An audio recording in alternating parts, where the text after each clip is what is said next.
Yun, try natin upper lower. Salita na tayo ngayon sa vlog.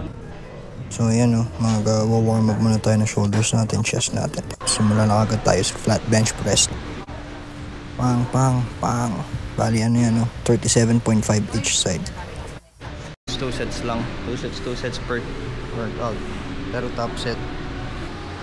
Since top set tayo, angat na agad natin, tulak natin to 40 kg each side. Dahil nga upper lower tayo, after nito, back muna. Yan, simula tayo sa pull-ups. Plus 10 kg. Yun, hindi na kinaya kaya bawi tayo sa pull-downs. 190 pound.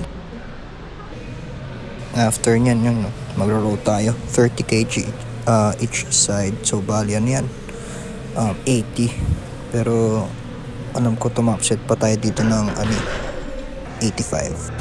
Tapos balik tayong chest pec deck. Pinagpahinga lang natin yung chest natin kaya nag-back muna. Tapos banat na ngayon na shoulders yan. Actually na-max out ko na tong machine na to eh.